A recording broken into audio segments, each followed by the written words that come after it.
বন্ধুরা দেখছেন আজকে আবার একটা নতুন ব্লগ নিয়ে চলে এসেছি। আর নাজিবুল ভাইয়ের হাত আছে কুড়ো। তো নাজিবুল ভাই কি করছে ওখানে? ভাই মাছ ধরবো এই কুঁড়ো দিয়ে। এই কুঁড়ো দিলে অনেক পরিমাণ লাইলেন্টিকার মাছ আছে, তাকে এই কুঁড়ো দিয়ে আর জাল ফেলবো, ঠিক আছে? সো বন্ধুরা দেখছেন নাজিবুল ভাই কুড়ো দিচ্ছে পুকুরে মাছ ধরার জন্য। তো আপনাদের দেখাবো যে কি মাছ। বন্ধুরা দেখলেন এক্ষুনি এখানে কুড়ো দিয়েছিল নাজিবুল ভাই। নাজিবুল ভাই জালটা ফেলে দিচ্ছে।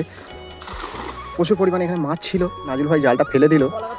নাজিবুল ভাই তোমার কি মনে হয় মাছ পড়বে কি? অনেক মাছ পড়ছে, অনেক মাছ, লাইলেন্টিকার মাছ পড়ছে অনেক। তুমি যে কুড়োটা দিলে পুকুরে ওটা কি কাজ হবে? হ্যাঁ, ওর জন্যই তো মাছটা ভেসেছে। নাজিবুল ভাই জালটা তুলছে আস্তে আস্তে।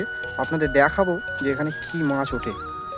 চলো ভাই নাজিবুল। সো ফাইনালি বন্ধুরা জালটা উঠে আসছে, জালটা অনেকটাই চলে এসছে কাছাকাছি। তো আপনাদের দেখাবো যে কি মাছ ওঠে। দেখুন বন্ধুরা, দেখুন বন্ধুরা, দেখুন কি পরিমাণে মাছটা উঠেছে। দেখুন বাপরে বাপ, কত পরিমাণে মাছটা উঠেছে দেখুন। দেখুন বন্ধুরা, নাজিবুল ভাই খুশি তো? হ্যাঁ ভাই, দেখুন বন্ধুরা কত পরিমাণে মাছটা উঠেছে।